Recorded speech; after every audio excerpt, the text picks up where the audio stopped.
The rain hammered against the windshield of the ambulance like thousands of tiny fists demanding attention. Emily Carter gripped the handle above her seat as her partner, Jake Morrison, navigated through the flooded streets of Lower Manhattan with practiced precision. The wipers worked furiously, but they could barely keep up with the deluge that had transformed the city into a dark, glistening maze. Dispatch said multi-vehicle collision, possible entrapment, Jake called out over the roar of the siren, his knuckles white on the steering wheel. Near the old industrial area by the Hudson. Not a great neighborhood, especially on a night like this. Emily nodded, already running through protocols in her mind. At 28, she'd been a paramedic for 6 years, and nights like these, when the weather turned violent and the city seemed to hold its breath, were when her skills mattered most. She'd chosen this profession after watching her mother, a nurse, dedicate her life to helping others before passing away when Emily was just 10 years old.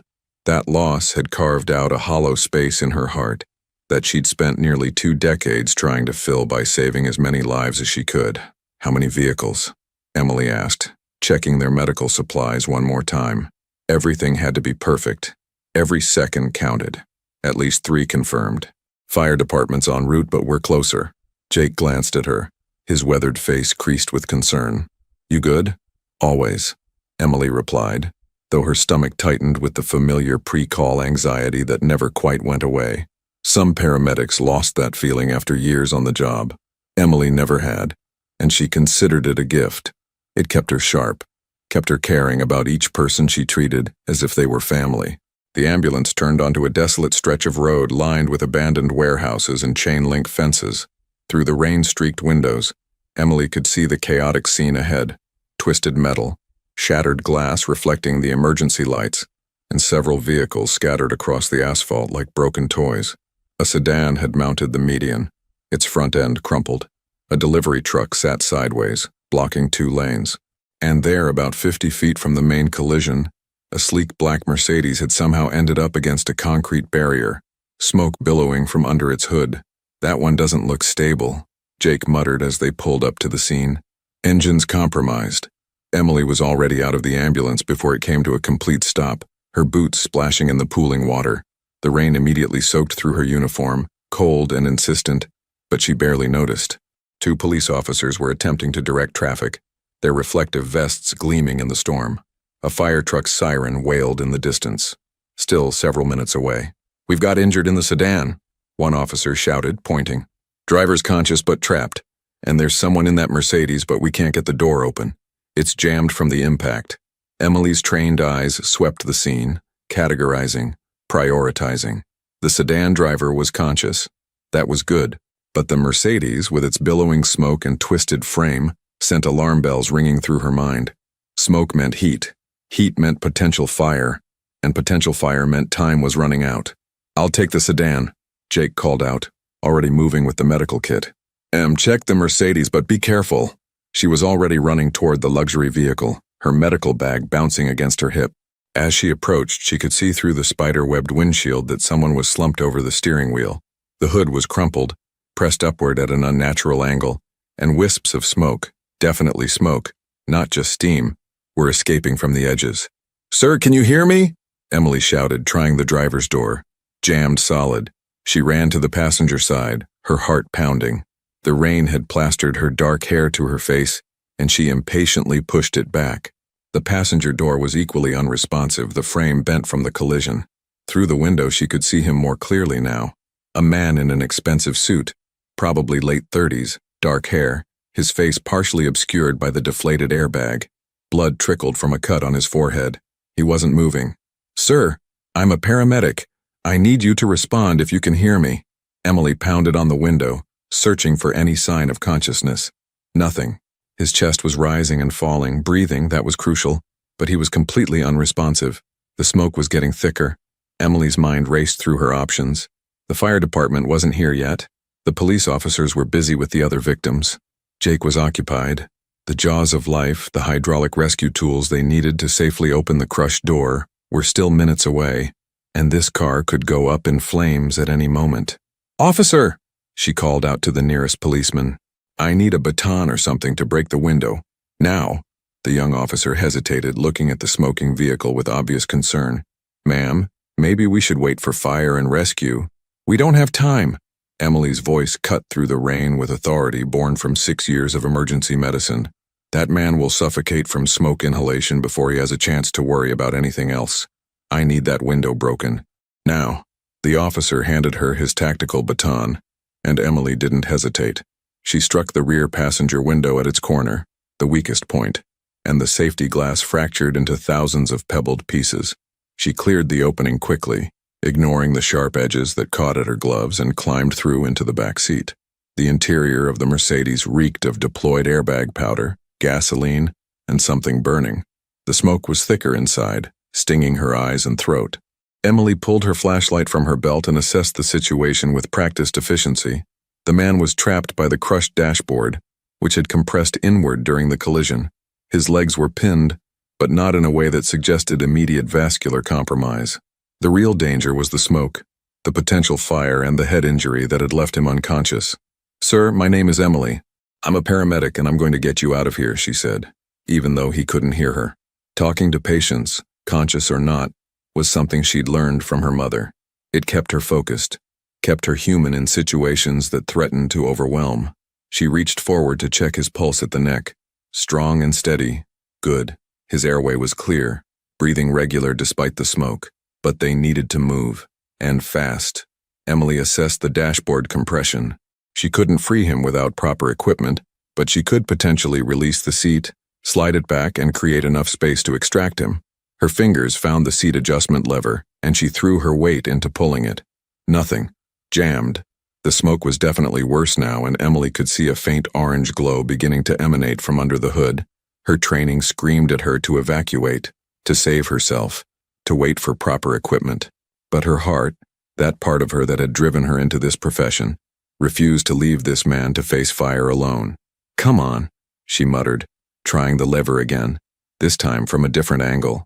Something gave way with a metallic groan, and suddenly the seat lurched backward several inches. It was enough. "Officer," Emily shouted through the broken window. "I need help. We need to pull him out now." The same young policeman appeared at the window, his face pale but determined. Together they worked to extract the unconscious man from the wreckage. Emily supported his head and neck, acutely aware that without proper spinal immobilization, she was taking a calculated risk. But the alternative, leaving him in a vehicle that was moments away from becoming an inferno, wasn't an option she could accept. The man was heavy, well-built, and completely dead weight in their arms. Emily's muscles screamed as they maneuvered him through the tight space between the crushed dashboard and the steering wheel. The officer pulled while Emily pushed, and inch by agonizing inch, they freed him from the vehicle, just as they dragged him clear of the Mercedes. Laying him on the wet pavement about 20 feet away, the smoke suddenly turned black and thick. Flames licked out from under the hood, bright and hungry in the darkness. "Get back, everyone back!" someone shouted, and Emily heard the sound of fire extinguishers being deployed as the first firefighters finally arrived on scene. But Emily's focus was entirely on her patient. She immediately began her assessment, checking his airway, breathing, and circulation. His pulse remained strong, no obvious spinal deformity, though she quickly signaled for a cervical collar from Jake, who had appeared beside her with their equipment. Unresponsive male, approximately late 30s, head trauma, unknown duration of unconsciousness, possible smoke inhalation, lower extremity entrapment. Emily rattled off the information as Jake helped her secure the collar and prepare to move him onto a backboard. "Vitals are stable, but we need to transport immediately." As they worked, Emily became aware of the organized chaos around them. The fire department had contained the flames from the Mercedes. Other paramedics had arrived and were treating the victims from the sedan and truck. Police were establishing a perimeter and beginning their investigation. And something else. Several expensive-looking black SUVs had arrived on scene, parking in a tight formation at the edge of the police perimeter. Men in dark suits emerged, their faces hard and watchful, speaking urgently into phones and radios. Emily didn't have time to wonder about them. She and Jake had successfully transferred their patient onto the backboard and were preparing to move him to the ambulance when it happened. The man's eyes suddenly snapped open. They were startlingly clear despite the head trauma. Gray, intense, intelligent. They focused on Emily with an awareness that seemed impossible given his condition just moments before.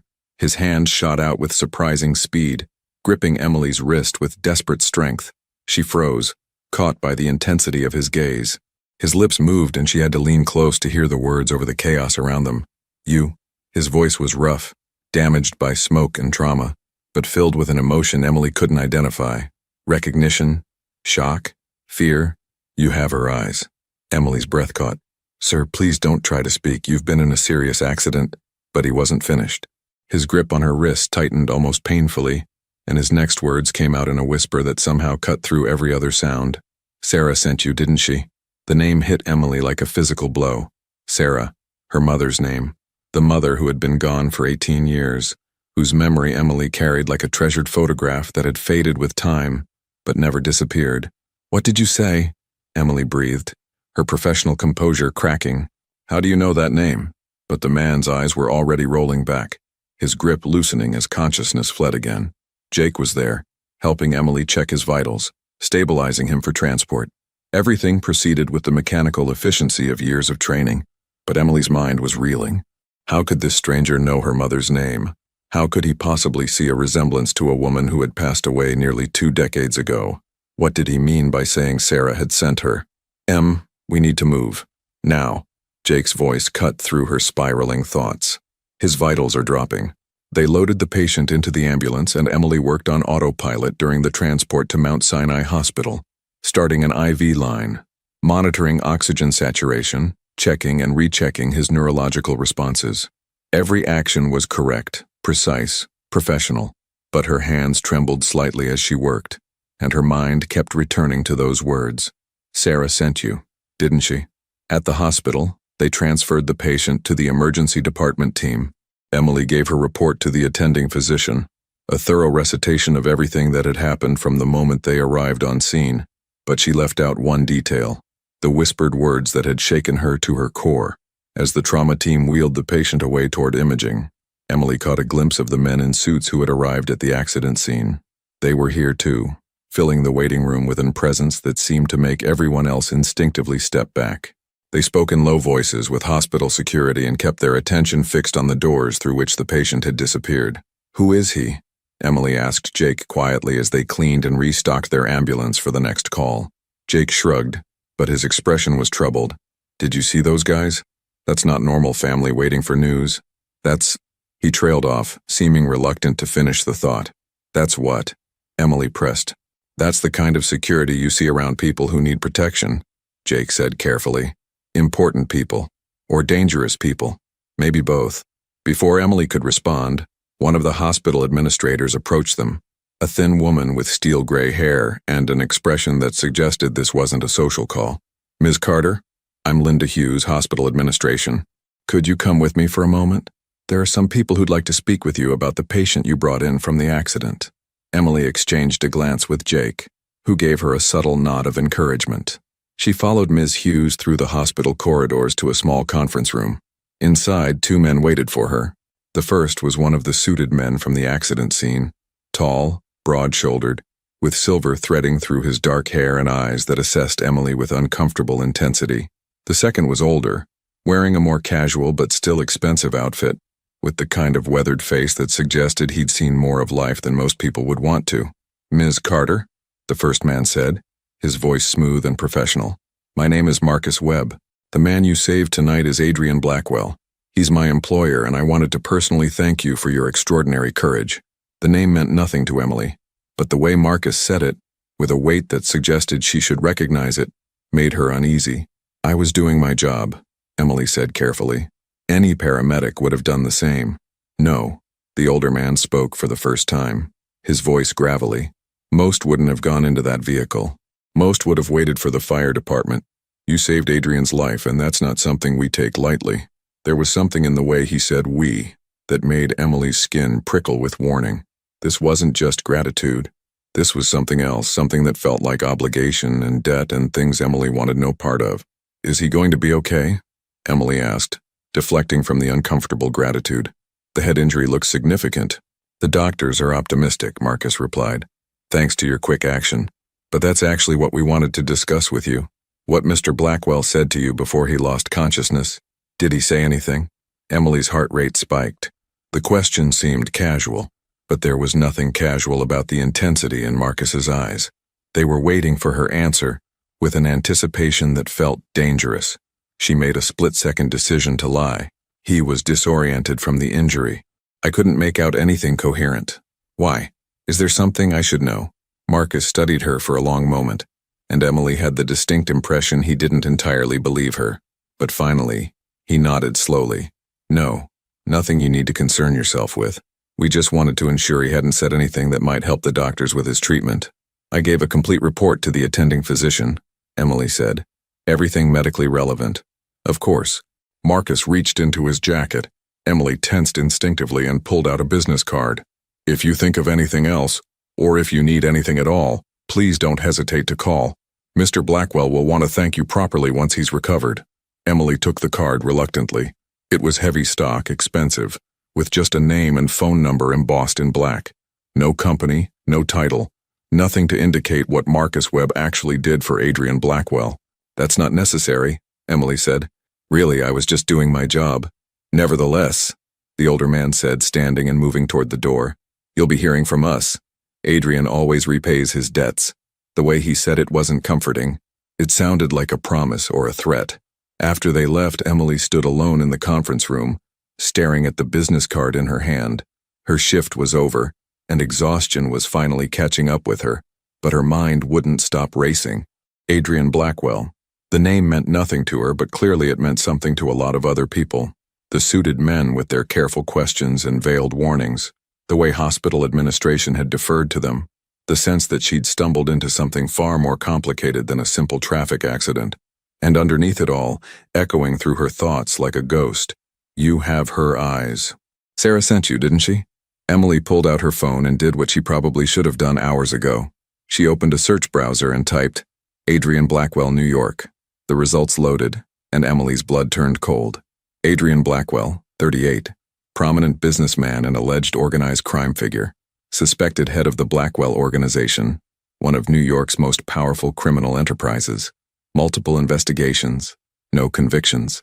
Known for philanthropic work in the city, while simultaneously being linked to various illegal activities that law enforcement had never quite been able to prove.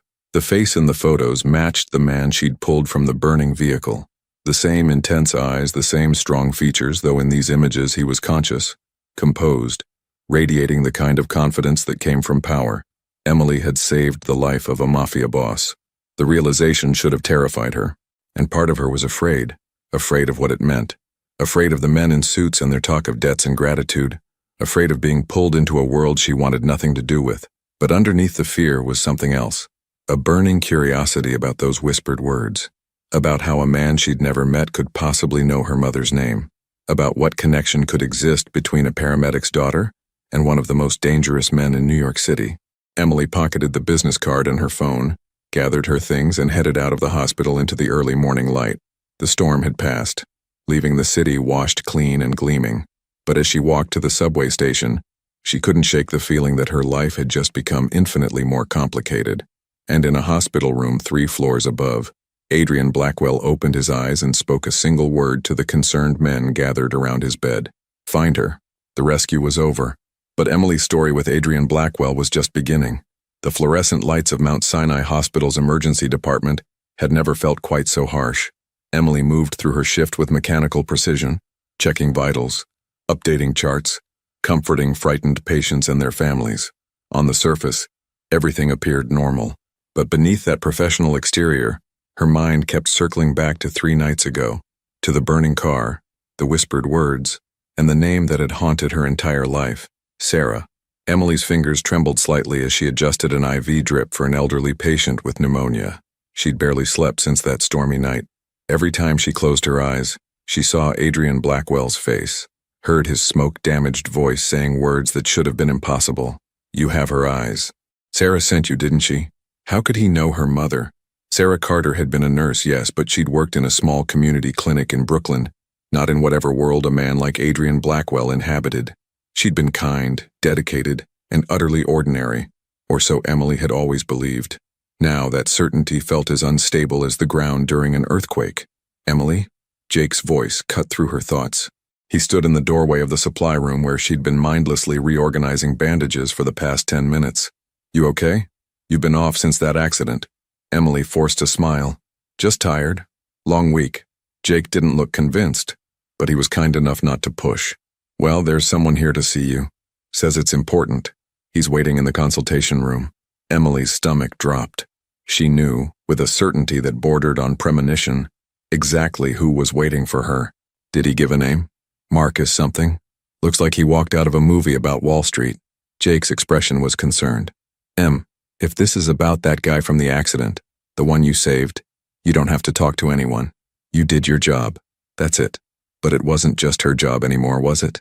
The moment Adrian Blackwell had whispered her mother's name, everything had changed.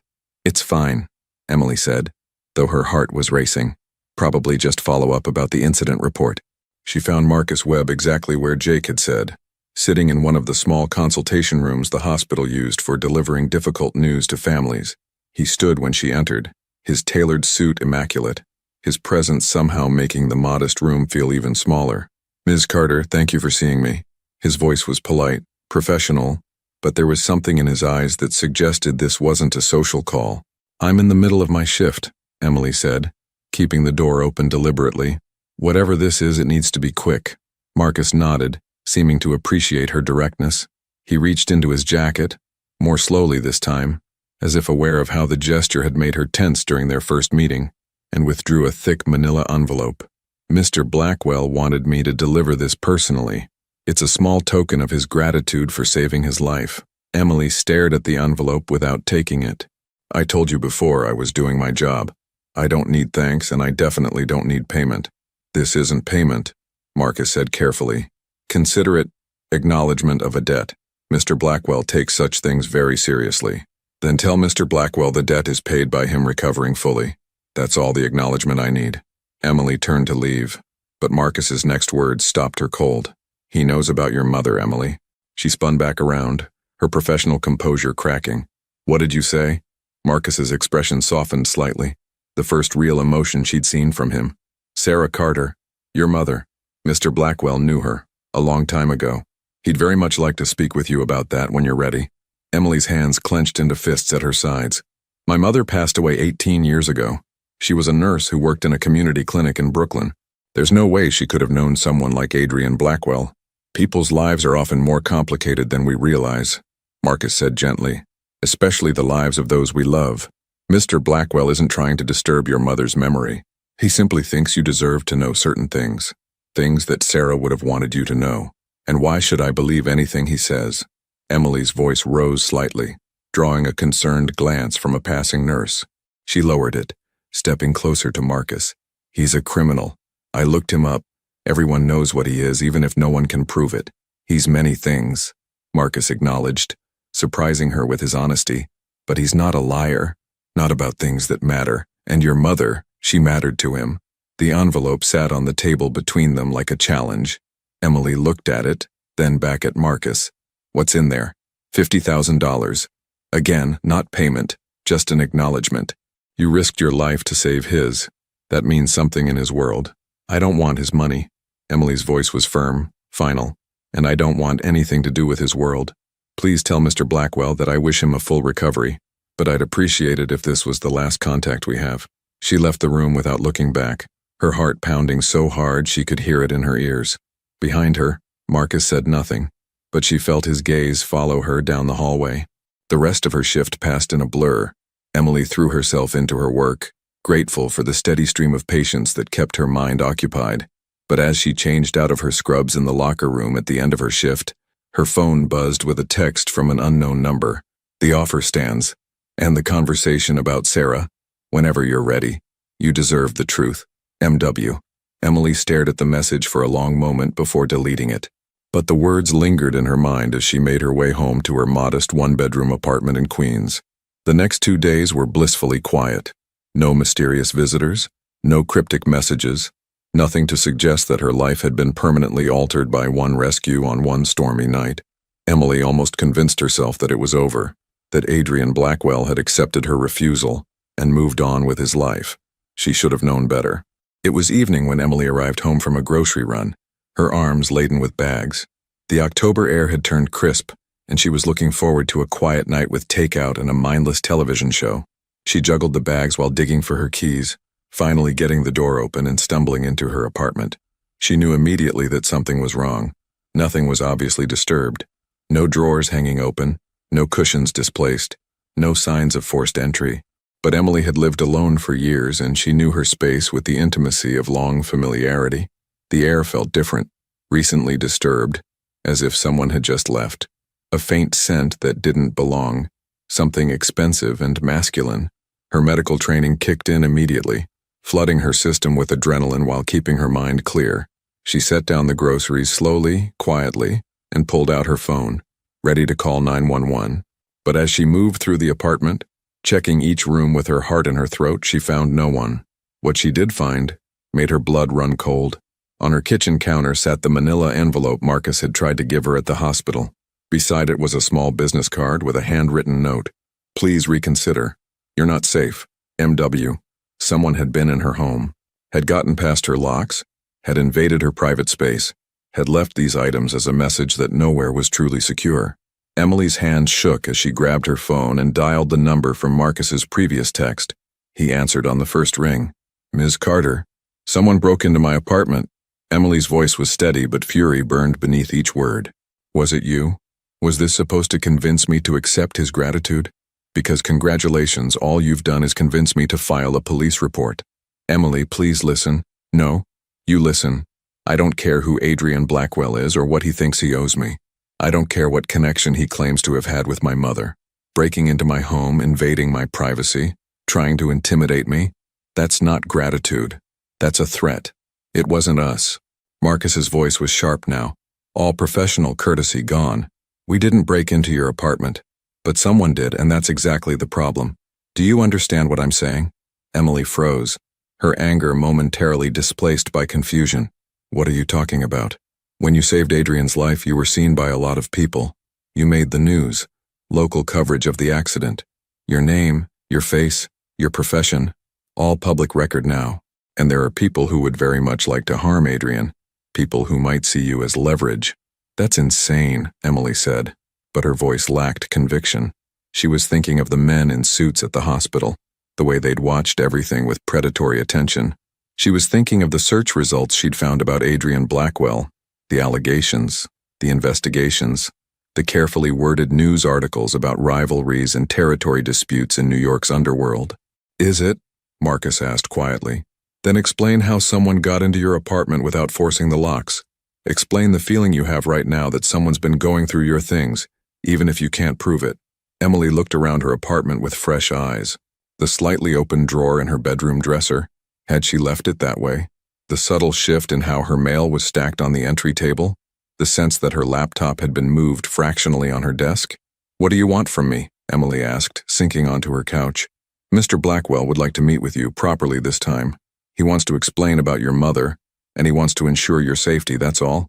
My safety wasn't in question until I pulled him out of that car." "Perhaps," Marcus acknowledged, "but it is now. And Adrian, Mr. Blackwell, he takes his responsibilities seriously, especially when it comes to people who've helped him." Emily closed her eyes, feeling the walls of her simple, quiet life closing in. She'd spent years building a career based on helping people, on being the calm presence in other people's chaos. Now, somehow, she'd become the chaos. "One meeting," she finally said. "He can explain about my mother. Then I want nothing more to do with any of this. And tell him that if anyone comes near my apartment again, any of his people, I will file a police report regardless of the consequences." "Understood. Tomorrow evening, 7 o'clock. I'll send a car to pick you up from the hospital after your shift." "No," Emily said firmly. "Public place. I'll choose the location and text it to you, and I come and leave on my own." There was a pause, then what might have been approval in Marcus's voice. "As you wish. Until tomorrow, Ms. Carter, and Emily, lock your door, all the locks, and maybe consider staying somewhere else tonight." The call ended, leaving Emily alone in her violated apartment. She did check all the locks, then added the chain for good measure. But she didn't leave, partly because she had nowhere to go, but mostly because Emily Carter didn't run from things. She'd learned that from her mother: face your problems head on with compassion when possible, but with steel when necessary. She made herself dinner, though she barely tasted it. She tried to watch television but couldn't focus. Finally, she pulled out the one photograph she had of her mother, a faded image of Sarah Carter in her nurse's uniform, smiling at the camera with tired but genuine joy. Emily had been 7 when the photo was taken, just 3 years before her mother passed away from an illness that had come on suddenly and taken her too quickly. "What did you do, Mom?" Emily whispered to the photograph. "What connection did you have to a man like Adrian Blackwell? And why didn't you tell me?" The photograph, of course, offered no answers, but as Emily stared at her mother's face, at the eyes that apparently looked just like her own, she made a decision. She would meet with Adrian Blackwell. She would hear what he had to say about Sarah, and then she would walk away from this entire situation with whatever truth she could carry. She had no way of knowing that walking away would prove impossible. The next evening, Emily chose a coffee shop in Midtown, busy, public, with lots of witnesses and security cameras. She arrived 15 minutes early, claiming a table near the window where she could watch the door. She'd dressed carefully in jeans and a simple sweater, wanting to look neither too casual nor too formal. This wasn't a date. This wasn't even really a voluntary meeting. This was her getting answers about her mother, nothing more. Adrian Blackwell arrived exactly at 7. Emily recognized him immediately, though he looked dramatically different from the last time she'd seen him. The man who'd been unconscious and bleeding in the wreckage now moved with fluid confidence, his tall frame clothed in dark slacks and a charcoal sweater that probably cost more than Emily's monthly rent. His dark hair was perfectly styled, and the only evidence of the accident was a fading scar on his forehead, barely visible unless you knew to look for it. Their eyes met across the crowded coffee shop, and Emily felt the same jolt of recognition she'd experienced during those brief seconds when he'd been conscious in the street. His gray eyes were intelligent, assessing, and held something she couldn't quite name. Not threat exactly, more like intensity, focus, as if when Adrian Blackwell looked at you, he truly saw you. He approached the table alone, though Emily had spotted Marcus waiting near the entrance, close enough to respond but far enough to provide the illusion of privacy. "Miss Carter." Adrian's voice was smooth, cultured, with just a hint of the rough quality it had held after the accident. "Thank you for agreeing to meet with me." "I didn't agree for you," Emily said bluntly. "I agreed because you apparently have information about my mother, and I deserve to know what that is." Something like approval flickered in his eyes. "Direct. I appreciate that. May I sit?" Emily nodded, and Adrian settled into the chair across from her with the ease of someone comfortable in any environment. Up close, she could see more signs of the accident, a healing cut near his temple, the careful way he moved his left shoulder as if it still caused him discomfort. "How are you recovering?" Emily asked, her medical training overriding her wariness for a moment. "Well, thanks to you." Adrian's expression softened slightly. "The doctor said another minute or 2 in that vehicle, and the smoke inhalation alone could have caused serious complications. You saved my life, Emily. May I call you Emily?" "You already have been, apparently," Emily said, thinking of Marcus's messages. "And you're welcome. But I need you to understand something. I would have done the same for anyone. It's my job. It doesn't make me special, and it doesn't mean I want any involvement in whatever it is you do." "Understood." Adrian leaned back slightly, his hands visible on the table, a gesture of openness that Emily suspected was calculated. "But it does make you someone I owe a debt to. In my world, such debts are taken seriously. I don't want your money. I know. Marcus told me you refused, which frankly makes you either remarkably principled or remarkably foolish. He said it without judgment, simply as observation. Most people would have taken the money and disappeared. The fact that you didn't, that you're here instead demanding answers, tells me something about your character. It tells me you're your mother's daughter." Emily's composure cracked. "Tell me about her. Tell me how you knew Sarah Carter, and tell me why you said she sent me." Adrian was quiet for a long moment, his gaze distant, as if looking into a past only he could see. When he finally spoke, his voice carried a weight of old grief. "I met your mother 20 years ago. I was 18, arrogant, convinced I was invincible. I'd just taken over certain responsibilities from my father, and I thought I knew everything." He paused, a bitter smile touching his lips. "I was wrong. I made enemies quickly, and one night, those enemies caught up with me. I was left for them in an alley, bleeding, convinced I wasn't going to see morning." Emily found herself leaning forward despite her intention to remain detached. "Your mother found me," Adrian continued. She was leaving her shift at a clinic nearby, the same clinic you mentioned. She could have walked past. Should have, probably. But she didn't. She stopped, assessed my injuries, and made a decision that probably saved my life. She got me stabilized enough to transport, and she stayed with me. Not just that night, but for days afterward. Where? Emily asked. Where were you? Somewhere safe. Your mother had connections through the clinic. People who could provide medical care without asking the questions that hospitals would have asked. She treated my injuries personally, refusing any payment, refusing any acknowledgement. She said she'd taken an oath to help people, and that didn't come with conditions based on who they were or what they'd done. Emily's throat tightened. That sounded exactly like her mother, the woman who'd brought homeless people into their small apartment to feed them, who'd volunteered at shelters on her days off, who'd taught Emily that every life had value.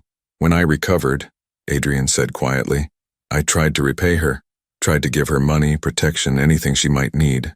She refused it all, said the only payment she wanted was for me to think carefully about the path I was choosing, said I was young enough to make different choices. He smiled sadly. She was right, though I was too stubborn to listen at the time. Did you see her again? Emily asked, her voice barely above a whisper. A few times, over the next couple of years, always briefly, always with her checking to make sure I was, well, not living the life she'd hoped I would, but at least living. And then she disappeared. I tried to find her, to make sure she was safe, but it was as if she'd vanished. I didn't discover what had happened, that she'd gotten sick, that she'd passed away until years later. Adrian's eyes met Emily's, and she saw genuine pain there. I never got to thank her properly, never got to tell her that even though I didn't take her advice about changing my path, she'd given me something precious, the understanding that there could be goodness in the world, even for someone like me. When I saw you in that street, pulling me from that car, risking yourself without hesitation, for a moment, I genuinely thought I'd passed on, and Sarah had come to collect me.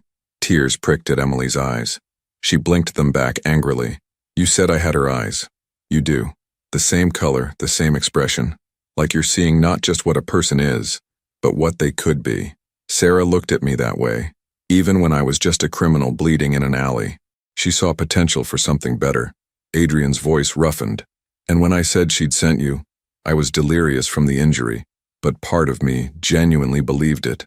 Believed that somehow, even from beyond, Sarah had sent her daughter to save me, to give me another chance I probably don't deserve. Emily wiped her eyes with the back of her hand, frustrated by her own emotion. This man, this criminal, had known her mother in ways Emily never had seen sides of Sarah that her young daughter couldn't have understood. Why didn't she tell me? Emily asked. Why didn't she ever mention you, or that night, or any of it? Because she was protecting you, Adrian said gently. Your mother understood the world I inhabited. She knew that any connection to me, even a historical one, could be dangerous. So she kept that part of her life separate, kept you safe from it. Until I saved you, Emily said bitterly. Until I ruined all that protection by pulling you out of that car. Until you honored her legacy by being exactly the kind of person she raised you to be, Adrian corrected. Emily, what you did that night, it wasn't a mistake. It was proof that Sarah's compassion lives on, that her belief in the value of every life, regardless of who they are, still matters. Pretty words, Emily said, but without much heat. Doesn't change the fact that someone broke into my apartment, that I'm apparently not safe anymore because I did what any decent person would do. Adrian's expression hardened. That's being handled. I've had my best people investigating who violated your home. It won't happen again. How can you promise that? Because anyone who wants to get to you will have to go through me first, Adrian said, and there was steel in his voice now, a glimpse of the dangerous man beneath the cultured exterior. I protect what's mine, Emily. And whether you like it or not, you're under my protection now. Not because I want to control you or involve you in my world, but because I owe Sarah Carter a debt I never got to repay. Keeping her daughter safe, that's how I repay it. I don't want to be protected by a criminal, Emily said, but the words lacked conviction. She was thinking of her violated apartment, of the fear she'd felt knowing someone had been in her private space. She was thinking of the world Adrian represented, a world where people apparently kept track of paramedics who saved the wrong person's life. I know, Adrian said softly, but unfortunately, what you want and what's necessary aren't always the same thing. Trust me, I learned that lesson from your mother 20 years ago. They sat in silence for a moment, the busy coffee shop humming with life around them, while they occupied their own small island of complicated truth. Finally, Emily spoke. "I don't want your money. I don't want to be involved in whatever you do, but I do want the truth. If there's more about my mother, about who she really was, about her life before I was old enough to remember clearly, I want to know it." "I can give you that," Adrian agreed. "And in return, I ask only that you let me ensure your safety. Not control, not obligation, just protection. Let Marcus assign some discreet security. Let me know if anything feels wrong or dangerous. Give me the chance to make sure that saving my life doesn't become the worst decision you ever made." It was a reasonable request, Emily knew. More than reasonable, given the circumstances. But accepting it felt like crossing a line, like acknowledging that her life had fundamentally changed in ways she couldn't undo. "1 week," she finally said. "We'll try it for 1 week. After that, we reassess. And if I decide I want out, if I decide that knowing about my mother isn't worth whatever complications come with it, you let me walk away. No questions, no debt, no protection. We go back to being strangers." Adrian extended his hand across the table. 1 week. "You have my word." Emily hesitated, then shook his hand. His grip was warm, firm, and held perhaps a moment longer than strictly necessary. When she pulled back, she felt as if she'd just made a deal she didn't fully understand, one that would have consequences she couldn't yet imagine. "I should go," Emily said, gathering her things. "I have an early shift tomorrow." "Marcus will walk you to your car," Adrian said, standing as well. "And Emily, thank you for meeting with me, for listening, and for saving my life, even if you didn't know whose life you were saving." Emily nodded and left without looking back. But as she walked to her car with Marcus maintaining a respectful distance behind her, she felt Adrian's gaze following her, and she knew, with a certainty that was both terrifying and strangely thrilling, that her simple life had just become infinitely more complicated. Behind her in the coffee shop, Adrian Blackwell watched Emily Carter disappear into the New York night and made a silent promise to the memory of the woman who'd once saved his life. "I'll keep her safe, Sarah, no matter what it costs me." But safety, as both Adrian and Emily would soon discover, was a far more complicated concept than either of them realized. The grocery store was unremarkably ordinary, fluorescent lights humming overhead, the familiar beep of scanners at checkout, soft music playing through speakers. Emily pushed her cart through the produce section, selecting apples and lettuce with the mundane focus of someone whose mind was entirely elsewhere. It had been 4 days since her meeting with Adrian Blackwell, 4 days of hyper-awareness, of checking over her shoulder, of noticing the dark SUV that seemed perpetually parked within view of her apartment building.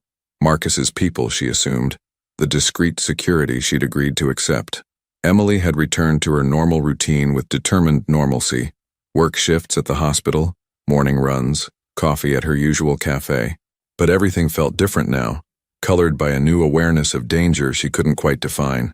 She was debating between organic and conventional tomatoes when she felt it, that prickling sensation at the back of her neck that signaled something was wrong. Emily had learned to trust that instinct during her years as a paramedic. She looked up slowly, scanning the produce section. Most shoppers were focused on their own selections. But there, near the potatoes, a man in a dark jacket was watching her, not casually. His gaze was fixed, purposeful, and when their eyes met, he didn't look away with embarrassment. Instead, his expression hardened.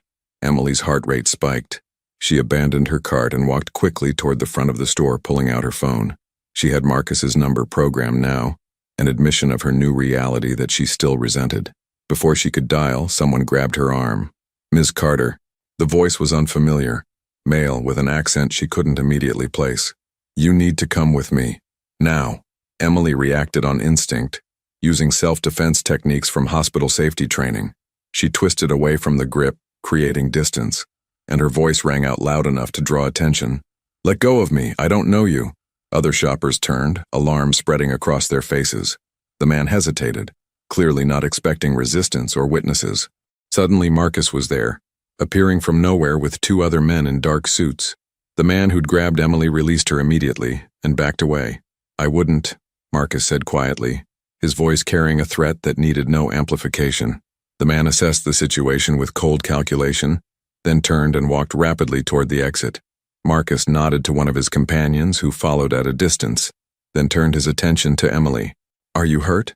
His voice was professional, but Emily could see genuine concern in his eyes. "I'm fine," Emily said, though her hands were shaking. "What just happened? Who was that?" "Someone who's going to regret being here," Marcus said grimly. He placed a gentle hand on her back, guiding her toward a different exit. "We need to get you somewhere safe. Now." The SUV was waiting with its engine running. The door opened, and Emily found herself being ushered into the back seat where Adrian Blackwell sat waiting, his expression thunderous. "Are you hurt?" His voice was tight, controlled, but Emily could hear the fury beneath it. "I'm fine, shaken, but fine." Emily's voice was steadier than she felt. "What's going on? Who was that man?" "Someone who won't be a problem much longer," Adrian said. "I'm taking you somewhere secure. We need to talk about your situation and we can't do it in the open." "My apartment isn't safe, hasn't been safe since that first night." Adrian's jaw clenched. "I should have insisted on better protection. Should have let me live my normal life," Emily interrupted, anger cutting through her fear. "This is exactly what I didn't want." "I know," Adrian said quietly, "and I'm sorry. But Emily, these people, they see you as leverage against me, and they won't stop with intimidation." The SUV navigated through traffic. Emily watched the familiar streets pass by, feeling pulled further from the life she'd built. "Where are we going?" she asked. "My penthouse in Tribeca. It's the most secure location I have." Adrian's expression softened slightly. "Just for tonight. Let me ensure you're safe. Let me explain the full situation, and then we'll figure out next steps. Together." Emily wanted to argue, wanted to demand he let her out. But the memory of that man's grip on her arm stopped her. Whatever was happening, it was real and dangerous. "Just tonight," she agreed. "And tomorrow we're having a serious conversation about how this ends." Adrian's penthouse occupied the entire top floor of a Tribeca building, with floor-to-ceiling windows offering panoramic views of the city. It was elegant without being ostentatious. Hardwood floors, tasteful furniture, and unexpected bookshelves filled with well-read volumes. "The guest room is down the hall," Marcus said, appearing with Emily's emergency bag from her apartment. "Everything you need should be there." Emily took the bag numbly. Marcus withdrew, leaving Emily alone with Adrian in the expansive living room. "I know you have questions," Adrian said, gesturing toward a leather couch. "Please sit. Can I get you something to drink?" "Answers," Emily said, but she did sit, suddenly exhausted. Real ones. No more vague warnings. Who was that man? Why did he grab me? And how long is this going to continue? Adrian poured 2 glasses of whiskey, offering one to Emily, who surprised herself by accepting. "The man who approached you works for the Volkov organization," Adrian began. "They're a rival group. We've had tensions for the past year, territory disputes, the usual complications." "There's nothing usual about any of this," Emily said sharply. "No," Adrian agreed. "You need to understand. My organization operates by certain rules. We don't involve civilians. We don't target families. We keep our conflicts contained. The Volkovs don't share those rules. They see any connection as a weapon to be exploited." Emily felt cold. "When I saved your life, when my face appeared in news coverage, they noticed?" "Yes. They started building a profile on you. Where you live, work, your routines. Looking for ways to use you as leverage." Adrian met her eyes directly. "I won't let that happen. Not to you. Not after everything your mother did for me." "This isn't about my mother anymore," Emily said quietly. "This is about you and your world, and conflicts I want no part of." "You're right. It's not fair. If I could make you invisible to these people, I would. But I can't. They know about you now." Emily stood, moving to the windows. "So what happens now? I can't live in your penthouse forever. I have a job, a life, patients who depend on me." "I know." Adrian joined her at the window. "We have options. Increase security, relocation if necessary, or we change the equation entirely. Make it clear that you're not just someone I feel obligated to protect. Make you someone it would be catastrophically unwise to threaten." "How?" "By making you part of my world in a way that's undeniable. By positioning you as someone under my direct protection, with all the implications that carries." Adrian's gray eyes were serious. "In my world, certain relationships carry weight. Family, close associates, people who are clearly under protection. They're off limits, even to the Volkovs. You want me to pretend to be what? Your girlfriend? Emily's voice rose slightly. I'm asking you to let me keep you safe in the only way that will actually work. If they believe that harming you would bring my full attention down on them, they'll back off. It's the language they understand. Emily wanted to refuse, but she'd seen the calculation in that man's eyes at the grocery store. I need time to think, she finally said. Of course. The guest room is yours. Tomorrow we'll talk again. Emily couldn't sleep. Around 2 in the morning, she ventured out and found Adrian in the kitchen with a laptop, wearing casual clothes that made him look less intimidating. Couldn't sleep? He asked. Too much to think about. Emily made tea for both of them. They sat across from each other at the kitchen island.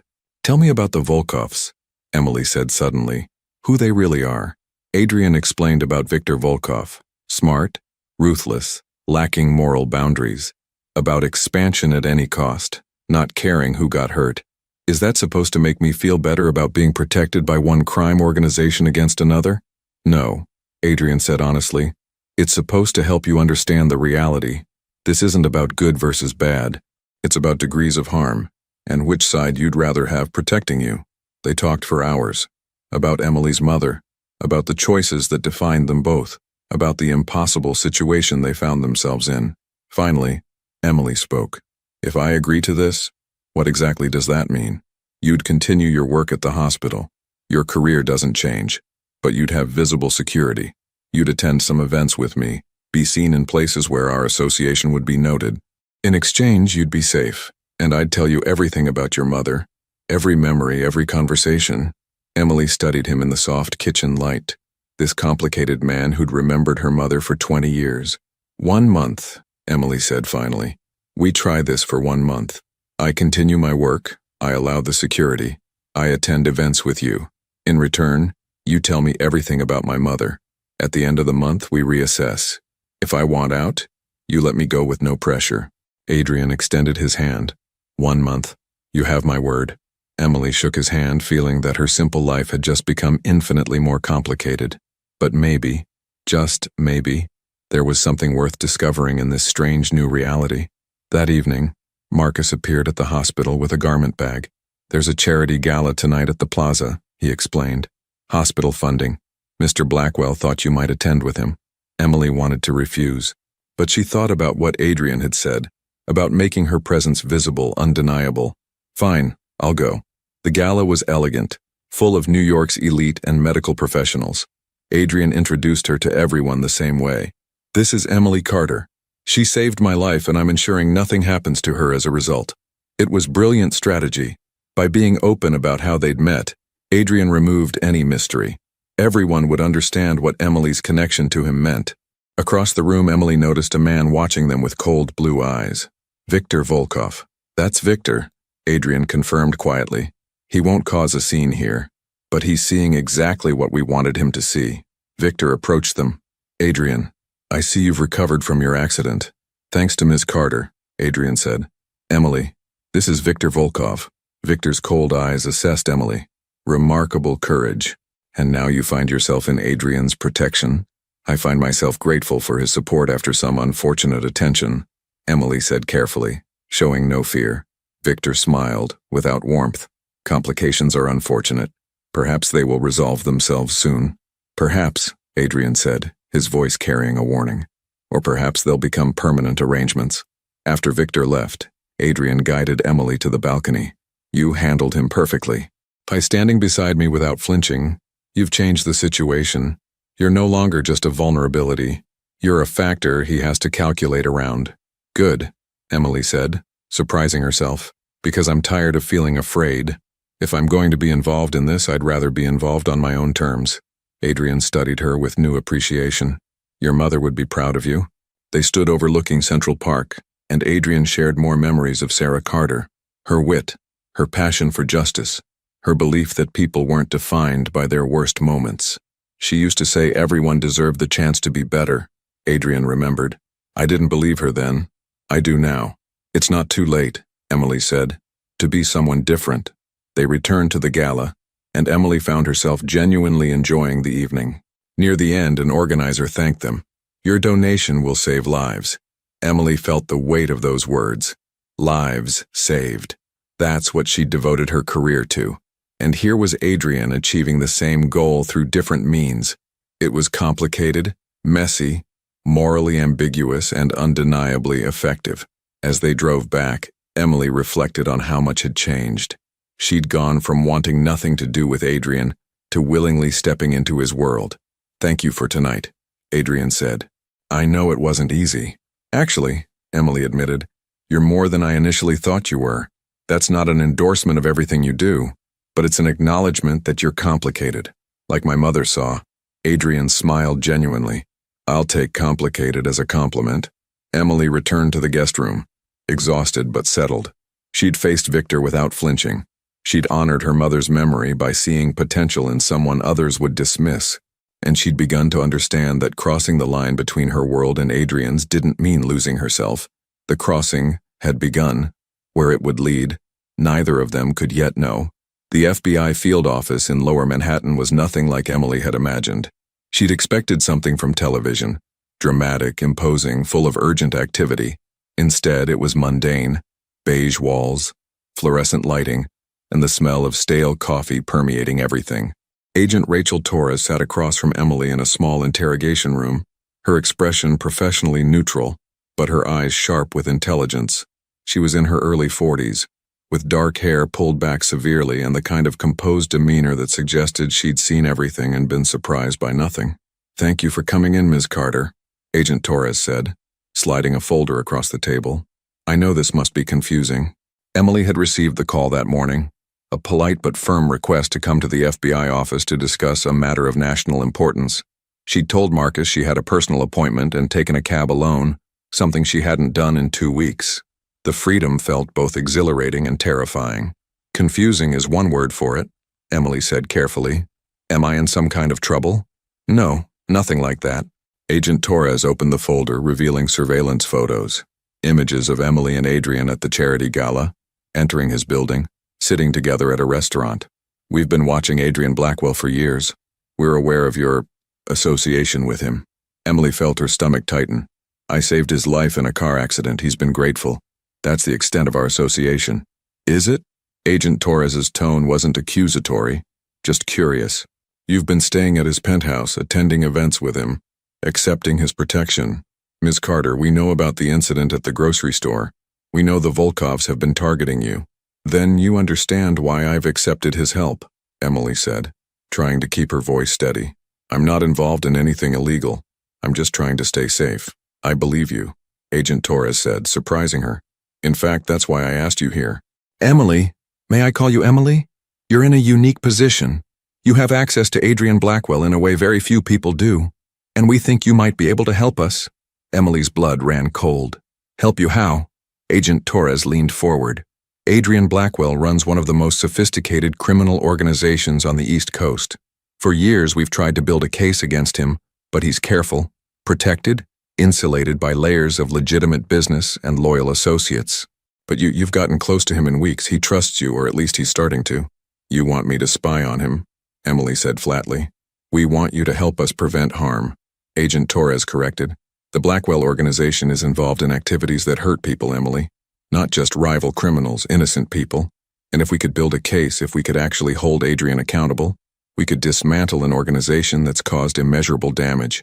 Emily thought about the past 2 weeks, about Adrian's careful explanations of his world, about the rules he claimed to follow, about the charity gala and the $500,000 donation to trauma centers, about the way he spoke of her mother with genuine grief and respect. "What exactly are you asking me to do?" Agent Torres pulled out a small device. A wire, Emily realized with a sinking feeling. "Wear this during your interactions with Adrian. Record conversations. Document anything you see that might be relevant. You wouldn't have to testify, we just need evidence to build our case. And if I refuse, then you continue your relationship with a dangerous criminal, accept his protection, and become complicit in whatever he does." Agent Torres's voice was gentle but firm. "Emily, I've read about you. You're a paramedic, someone who's devoted her life to helping others. Is that really who you want to be? Someone who enables a crime boss?" The words hit harder than Emily expected. Because Agent Torres was right. Emily had spent her entire career helping people, saving lives, trying to make the world better. How could she reconcile that with accepting protection from someone who, by definition caused harm. I need time to think, Emily said. Of course. But Emily, Agent Torres slid a business card across the table. The Volkovs aren't the only threat you should be worried about. Adrian Blackwell is charming, probably seems protective and even honorable in his own way. But he's still a criminal. And the longer you're in his world, the harder it will be to leave. Think about that. Emily left the FBI office in a daze. She walked for blocks without direction, her mind churning. Everything Agent Torres had said made sense. Emily should want to help bring down a criminal organization. She should want justice. But the idea of betraying Adrian, of wearing a wire, of recording their conversations, of violating the trust that had been slowly building between them, felt fundamentally wrong, not because she approved of what he did, but because of what it would say about her integrity, her word, the promise she'd made. Her phone buzzed. Marcus, everything okay? You've been gone longer than expected? Emily stared at the message. Even now, even when she'd deliberately gone out alone, they were tracking her movements. It should have felt invasive. Instead, it felt oddly reassuring. She texted back, "Fine, just needed some air. Heading back now." When Emily returned to Adrian's penthouse, she found him in his study reviewing documents on his laptop. He looked up when she entered, and something in her expression made him immediately close the computer. "What's wrong?" Emily had prepared a lie, a story about a difficult patient, about needing space to process. But looking at Adrian's concerned face, she found herself unable to speak anything but truth. "The FBI contacted me. They want me to wear a wire, to help them build a case against you." The silence that followed was deafening. Adrian's expression didn't change. No anger, no betrayal, no fear, just careful assessment. "And what did you tell them?" His voice was neutral, that I needed time to think. Emily moved into the study, sitting in the chair across from his desk. "Adrian, I need you to understand something. Everything in me says I should help them. I'm supposed to be one of the good people. I save lives. I follow rules. I try to make the world better. How can I justify protecting a criminal?" "You can't," Adrian said simply. "If that's how you see me, as just a criminal, just someone who breaks laws and hurts people, then you should absolutely help the FBI. You should wear their wire, gather their evidence, and feel righteous about it." "But," Emily prompted, hearing the unspoken word, "but if you see me as more complicated than that, as someone who operates in a world with impossible choices, who tries to minimize harm even while causing it, who's attempting to honor a debt to your mother by keeping you safe, then maybe the decision isn't so simple." Adrian stood, moving to the window with his back to her. "Emily, I'm not going to ask you not to help the FBI. I'm not going to threaten you or try to manipulate you. If you believe that cooperating with them is the right thing to do, then do it. I'll accept whatever consequences come from that." "Just like that?" Emily's voice rose with frustration. "You'll just accept it? Let me betray you?" "It's not betrayal if I'm telling you it's okay," Adrian said, turning to face her. "And honestly, part of me thinks you should do it, should help them, because maybe I deserve whatever they'd do to me. Maybe your mother was wrong to save me all those years ago, and you're wrong to accept my protection now." Emily stood, anger flaring. "Don't do that. Don't make yourself the martyr who's accepting justified punishment. If you really believed you deserved it, you'd turn yourself in. You'd cooperate with their investigation voluntarily. But you won't, because you believe what you do serves a purpose. So either defend it or don't, but don't give me this noble resignation." Something sparked in Adrian's eyes. Surprise, maybe, or respect. "You're right. You want the truth? Fine. Yes, I run a criminal organization. Yes, we engage in activities that are illegal, but we also provide services that people want, protection that communities need, and order in spaces where the law has failed. The Volkovs, the organizations that would take over if we disappeared, they're worse. They don't care about minimizing harm. They don't donate to hospitals or follow codes about civilians. So you're the lesser evil?" Emily challenged. "I'm an evil that understands there are lines that shouldn't be crossed," Adrian said. "And yes, that makes me better than the alternative, even if it doesn't make me good." Emily moved closer to him. "The FBI agent, she said I'm becoming complicit, that the longer I stay in your world, the harder it will be to leave. She's probably right." "She is right," Adrian agreed quietly. "This is your chance, Emily. Your one clear opportunity to walk away, to help the authorities, to be unambiguously on the right side. If you don't take it now, That opportunity might not come again. And what do you want me to do? Adrian's expression softened. I want you to do whatever lets you sleep at night. Whatever aligns with the person your mother raised you to be. If that means cooperating with the FBI, then I'll face those consequences. But Emily, he paused, seeming to struggle with the words. I'd be lying if I said I wouldn't miss having you here. Miss our conversations. Miss the way you challenge me. Miss feeling like I might actually become someone your mother would have been proud of. Emily felt tears prick at her eyes. This impossible man, this complicated situation, this choice that had no right answer. I need time, she said. Time to think. To figure out what I actually believe versus what I'm supposed to believe. Take all the time you need, Adrian said. The guest room is yours for as long as you want it. No pressure, no expectations. Emily spent the next 3 days in a state of internal warfare. She went to work, treated patients, maintained her normal routine, but every quiet moment was filled with the weight of her decision. She researched the FBI's case against Adrian, reading everything publicly available. The allegations were serious: racketeering, illegal operations, connections to activities that absolutely caused harm. But there were no convictions, no solid evidence, just years of investigation that had gone nowhere. She also paid closer attention to Adrian's actual behavior. The phone calls she could overhear, the meetings that took place in his study, the careful way he conducted business. She saw someone who was exacting, demanding, but also principled in his own way. Someone who turned down opportunities that would have been profitable but would have crossed lines he wasn't willing to cross. On the 4th day, Emily made her decision. She called Agent Torres from a coffee shop somewhere public and anonymous. Agent Torres? It's Emily Carter.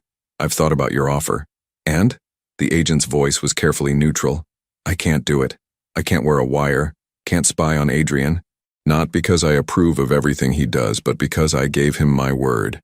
Because he's been honest with me when he could have lied, protective when he could have been controlling, and respectful of my choices even when they complicate his life. There was a long pause. Ms. Carter, you're making a mistake. You're choosing a criminal over justice. Maybe, Emily admitted. Or maybe I'm choosing integrity over expediency.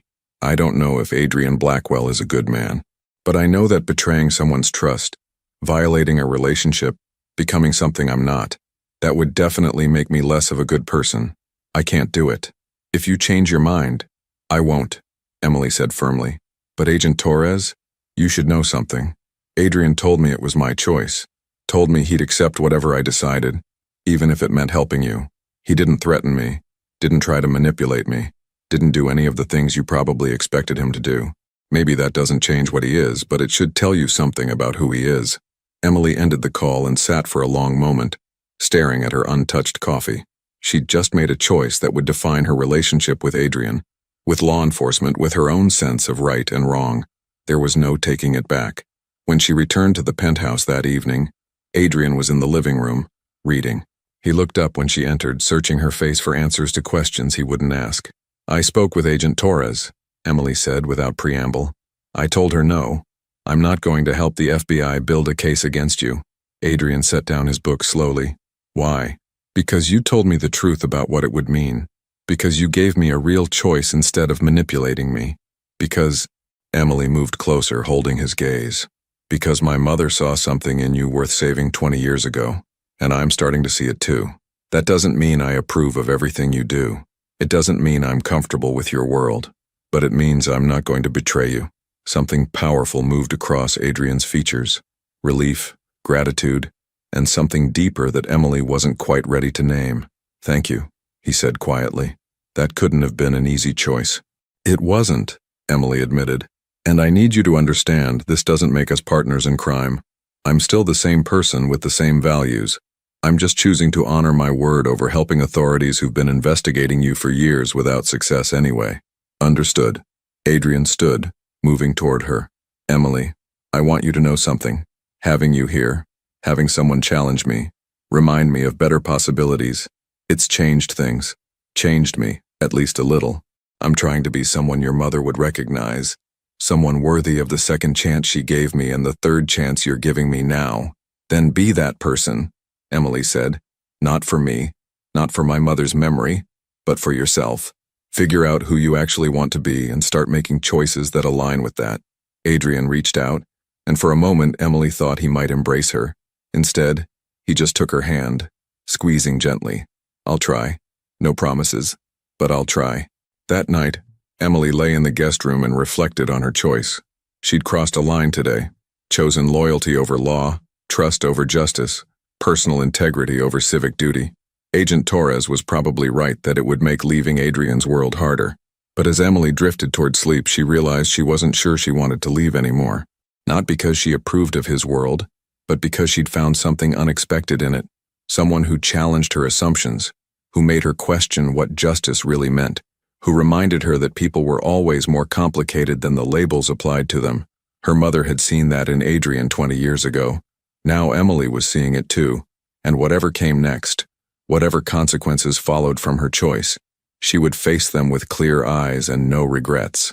In his bedroom down the hall, Adrian stood at the window and looked out at the city he'd spent 2 decades navigating. Emily Carter had just chosen him over the FBI, trust over betrayal, complexity over simplicity.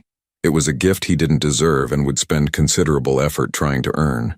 But more than that, she'd challenged him to be better. Not perfect, not suddenly legitimate, but better. And for the first time in 20 years, Adrian found himself actually wanting to try. The worlds had collided, the lines had been crossed, and neither Emily nor Adrian would ever be quite the same again. 6 months had passed since Emily made her choice.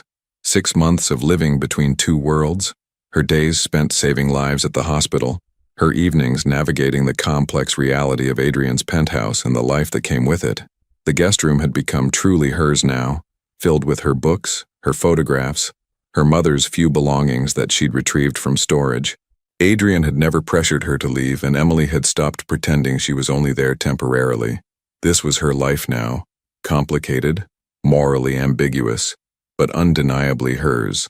She was reviewing patient charts during her hospital shift when her phone buzzed with a message from Marcus. "Situation developing. Adrian needs you at the estate. Cars outside." Emily's stomach tightened.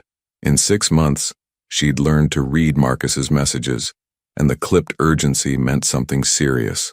She found Jake and arranged coverage for the rest of her shift, then headed to the waiting SUV.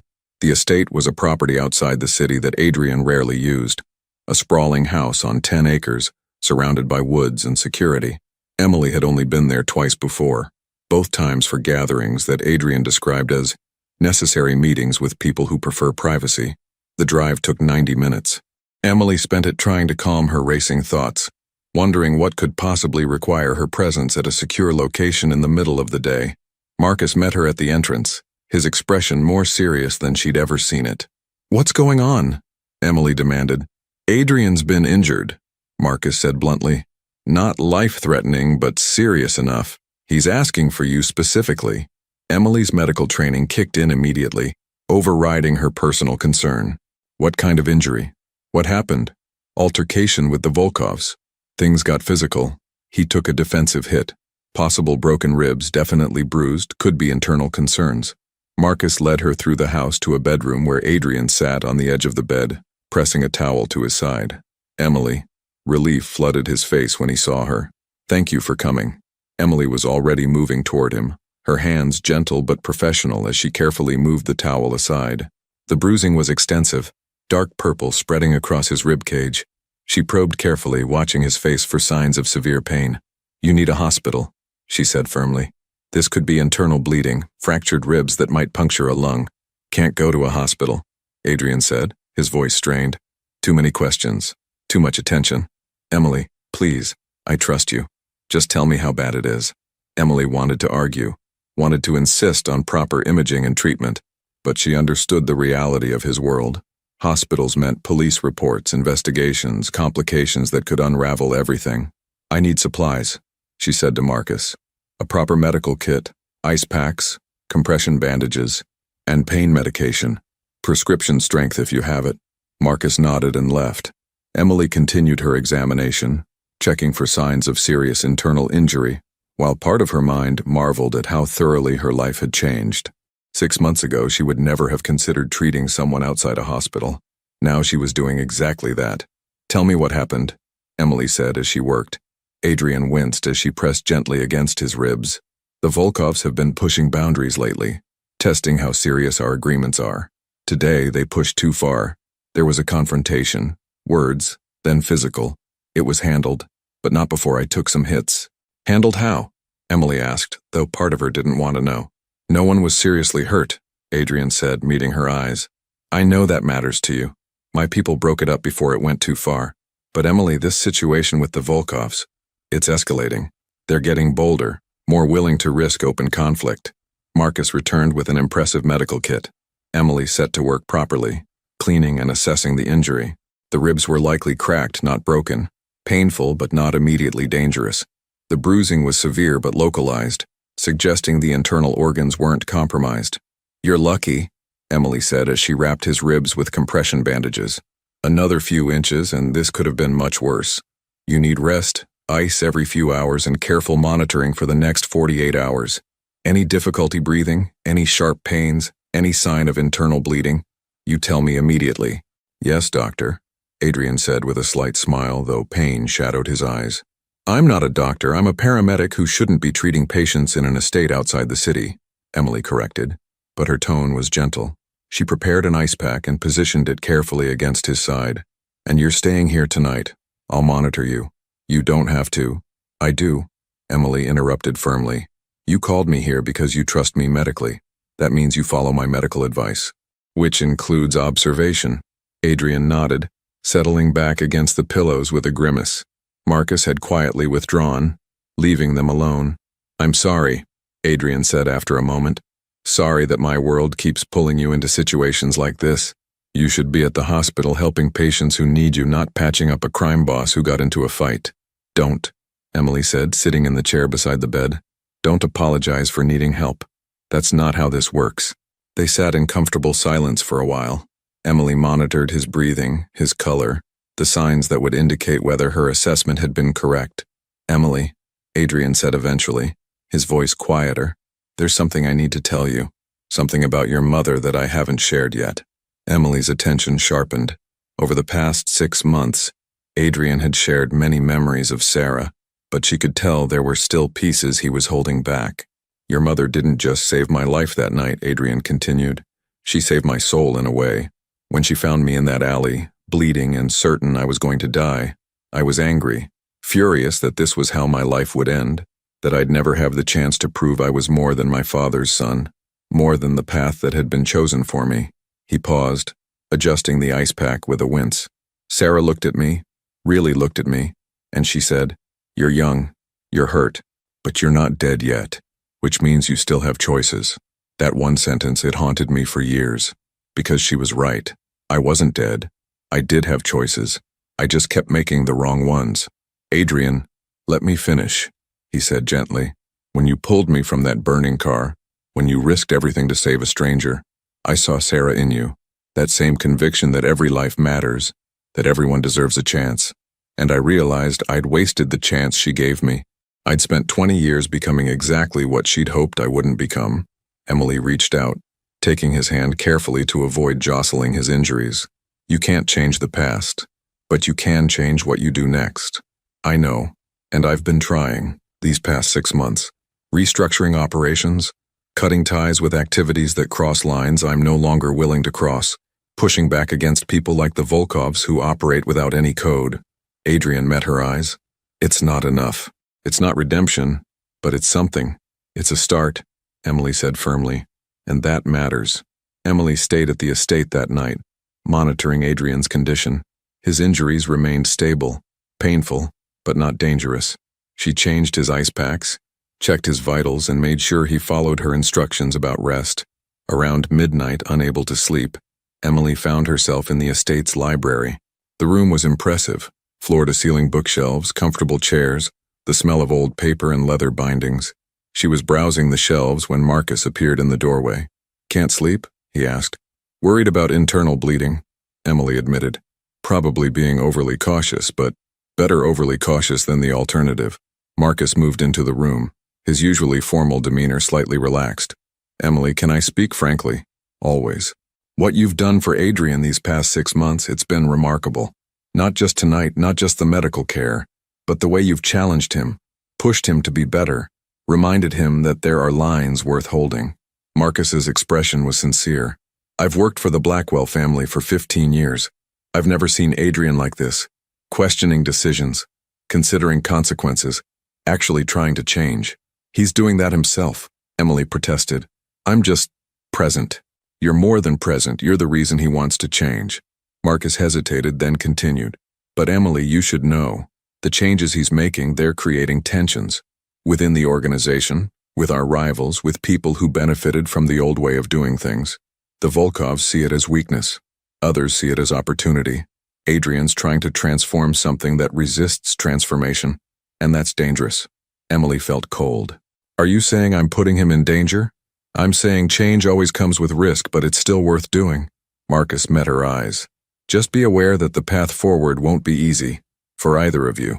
The next morning, Emily was relieved to find Adrian's condition unchanged. Still painful, but no signs of internal complications. She prepared to return to the city, to her shift at the hospital, to the normal world that felt increasingly distant. Thank you, Adrian said as she gathered her things. For coming, for staying, for taking care of me. That's what I do, Emily said simply. Take care of people who need it. It's more than that, and you know it.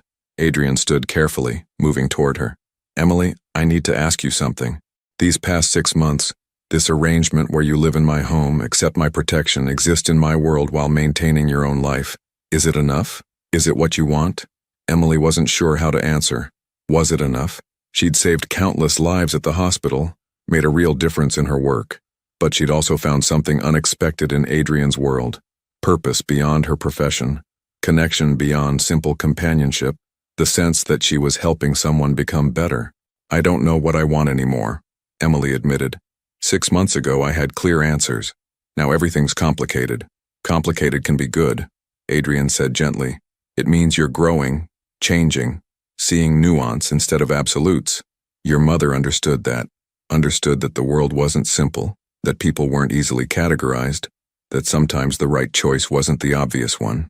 She also understood sacrifice, Emily said. She sacrificed a normal life to help people. Sacrificed safety to save you. Sacrificed probably a lot of things I never knew about. She paused, meeting Adrian's gaze. I'm starting to understand what that means. What it costs to try to make things better in imperfect circumstances. Adrian reached out, cupping her face gently. You don't have to sacrifice anything for me, Emily. Not your career, not your principles, not your sense of self. If this life isn't what you want, that's just it, Emily interrupted. I don't know what I want, but I know I'm not ready to leave. Not yet. Something powerful passed between them. Recognition, understanding, the acknowledgement that whatever was growing between them had become more than obligation or gratitude. 3 months later, Emily stood in the community center that had just opened in one of Brooklyn's underserved neighborhoods, the Sarah Carter Memorial Clinic, funded by the Blackwell Foundation, staffed by volunteer medical professionals, providing free health care to people who couldn't afford it otherwise. Adrian stood beside her, his injuries from months ago fully healed. He'd been quiet during the opening ceremony, letting the medical staff and community leaders speak. But now, as they toured the gleaming new facility, Emily saw genuine pride in his expression. Your mother would have loved this, he said.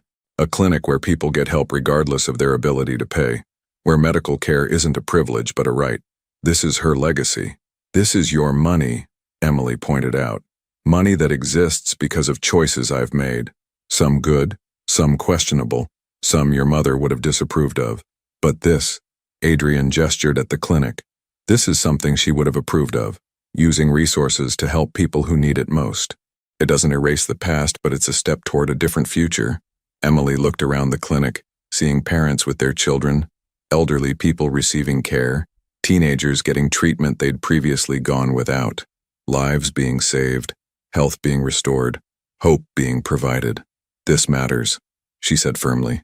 Whatever else is true about your organization, about the choices you've made, this matters. These people matter, because you taught me that, Adrian said quietly. You and your mother. The lesson that every life has value, that power should be used to help rather than just to control, that there's always another choice if you're willing to make it.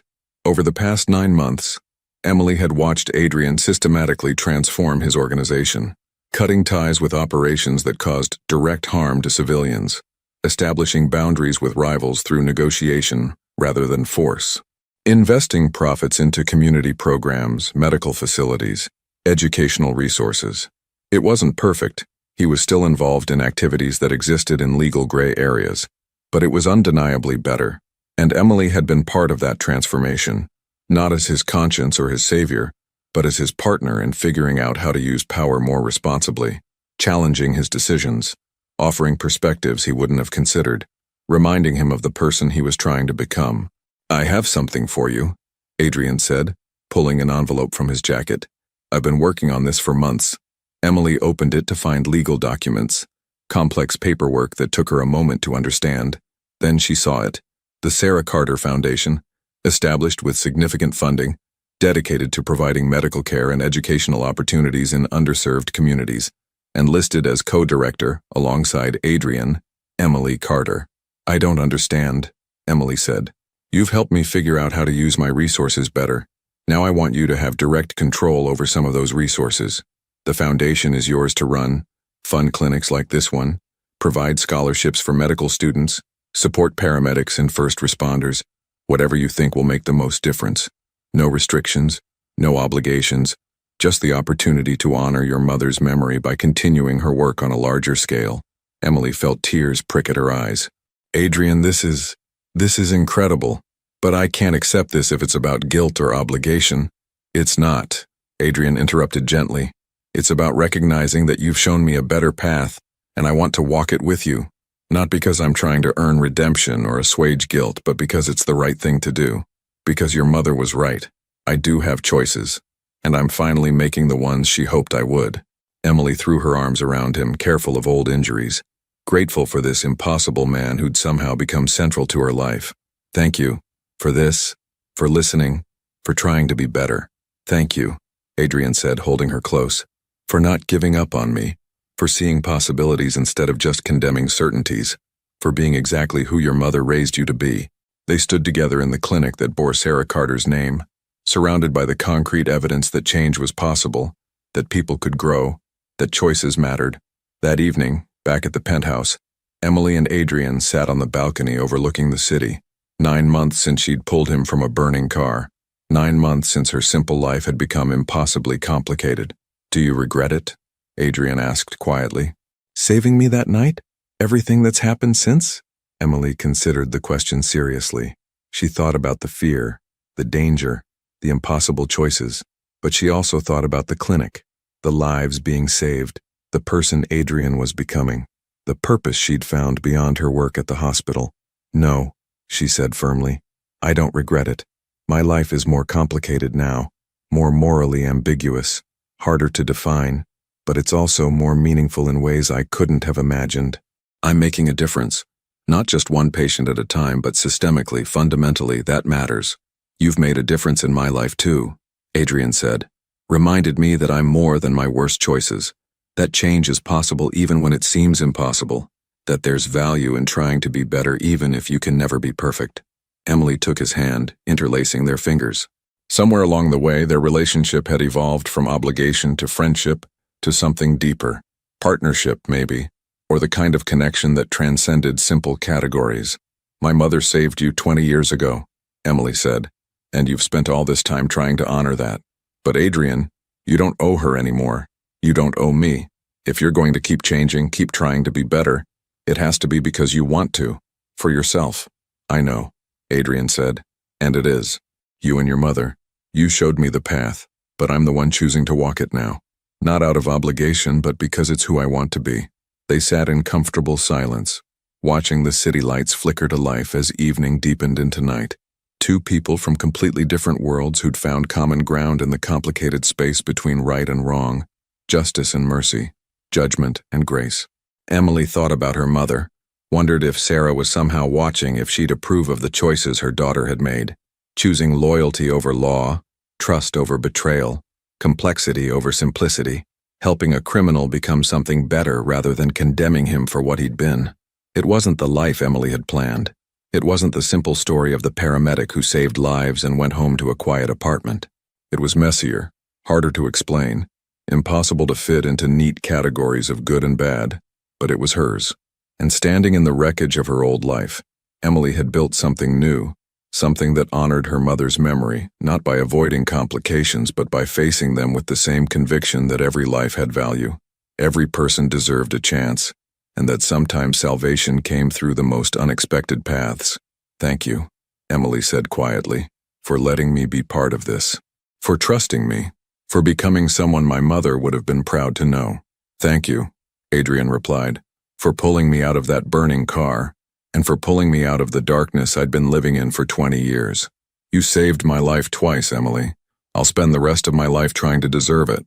As the city stretched out before them, full of possibilities and second chances, Emily Carter and Adrian Blackwell sat together, two souls bound by fire and fate, by choice and circumstance, by the understanding that redemption was always possible for those brave enough to seek it.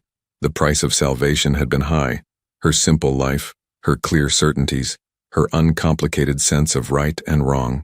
But what Emily had gained was worth infinitely more: purpose, partnership, and proof that her mother's belief in second chances had been right all along. Some rescues saved lives in the moment, others saved souls over time. Emily had done both, and in the process, had saved herself too.